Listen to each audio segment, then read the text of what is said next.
I won't lie, it might be a tough 5 minutes, but I promise fun and laughter will follow. Before I begin, I want to ask you to remember just one question. What would you do if this was your story? But we're going to trim it down to just what would you do? Now let me tell you my story. Just over 10 years ago, I found myself sitting in a little room off of the surgical waiting area in the UVM hospital in Burlington, listening to a surgeon tell me that my 3-year-old son had neuroblastoma, a type of childhood cancer. I listened in a haze of shock, terror, and denial to the surgeon explain, and I was so overcome with fear and anguish that I felt myself going into shock. One thing I do remember hearing was that there wasn't enough research to really understand what neuroblastoma was, and that there was no cure. The words cancer and no cure, it doesn't get any more devastating than hearing those words in connection to your child, to your baby. I was told that we would have a long road ahead of us, and he couldn't say if Carson would make it. Now I'm coming back to that question I asked you to remember. What would you do? As a parent, there are no words to describe your fear and sense of helplessness when you are told that your child has cancer, that they may not survive, and that there is no cure. To have nurses prepare you and constantly remind you of the worst case scenario. To have made it 4 years only to have it return, and then return again. What would you do? To feel guilt, yes, guilt. What about the mom whose child didn't make it? How come we were spared but others weren't? How can I ever do enough to pay it forward?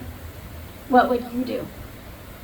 There are still times when I wake up in a cold sweat, frantic, with all those terrifying fears coming to the forefront of my mind, trying to suffocate me and make me relive it all over again. As if 3 times wasn't enough. I run to check on Carson. Actually, who am I kidding? There have been nights when I've had such anxiety that I end up cuddled next to him come morning. But then I see him sleeping peacefully, and I remember he is okay, he is blessed, and there is hope. By the grace of God, Carson is cancer-free. He is a healthy, active, beautiful, amazing boy.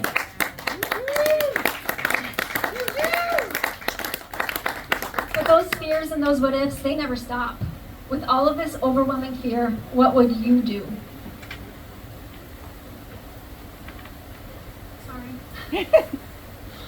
All of this, and I can't help thinking, what about all of the other children and families fighting right now? What of those who will fight in the future? We know childhood cancer is on the rise. It's not going away. Not unless we continue to fight. Who is going to fight for them? With all of these questions stirring, what would you do? I learned that children with neuroblastoma were and are dying because there's no funding for research for a cure. I was surprised, saddened, and angered to learn that only 4% of the funds raised by the American Cancer Society and the National Cancer Institute is dedicated to children's cancer research. 4%. That means for every $100 donated, only $4 goes to childhood cancer research. There are many childhood cancers, over 260 subtypes. How is that possibly sufficient to fund any of them? Now fast forward to today, Carson is not only doing well, he's thriving, he's cancer-free, and we pray daily that he continues to be. Our nonprofit has been in existence for just over 5 years. Within the first 3 years, and through COVID, we were able to write our first $100,000 check to Memorial Sloan Kettering. Yeah. Thank you. It's because of you all. And our mission is to do just that again this December, to send our next $100,000 check.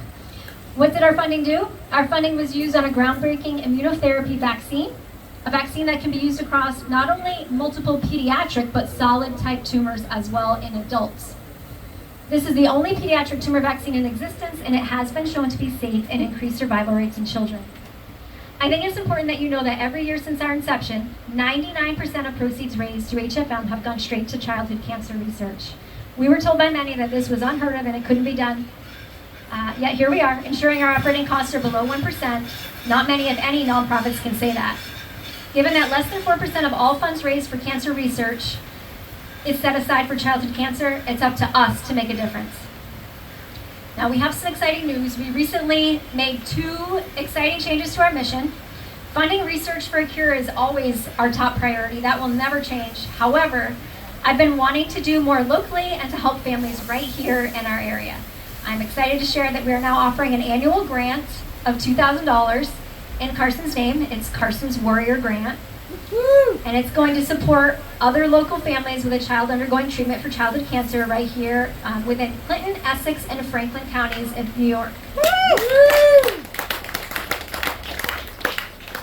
Thanks to an anonymous donor who generously donated $10,000 to Carson's Warrior Grant, it's now funded for the next 5 years. While this grant will not impact the 99% I just spoke of, the next piece of news will. If you remember earlier, I mentioned Carson being at the UVM hospital in Burlington.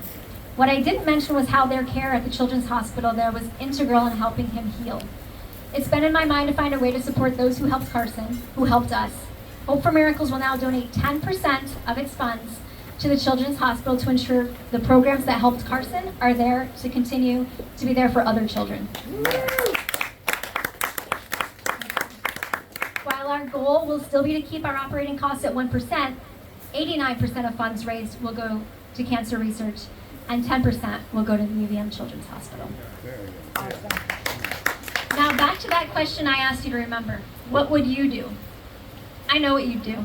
You'd fight, just like I am. You'd be standing up here just like me. You'd look out at all of these people. You'd see this gathering of supporters, and you'd be so incredibly humbled and grateful. Where you once felt alone and overwhelmed in this fight for a cure, you'd feel the love and support of all of these wonderful people listening to you. You'd stand here feeling so full of hope that together we can and will find a cure. I know this because that's how I feel. Full of hope and overflowing with faith because God has made sure that Carson is in the best hands, because he has pointed me in the right direction and given me a purpose, and he's given me so many angels, every single one of you, to help us out. Let me just say how incredibly thankful I am that you don't have to ask yourself that question. I ask you to join me in my mission in hopes that one day no parent will be faced with that question. Strength is in numbers, my friends, and together we can beat this. We can make miracles happen. From the bottom of my heart, I thank you all.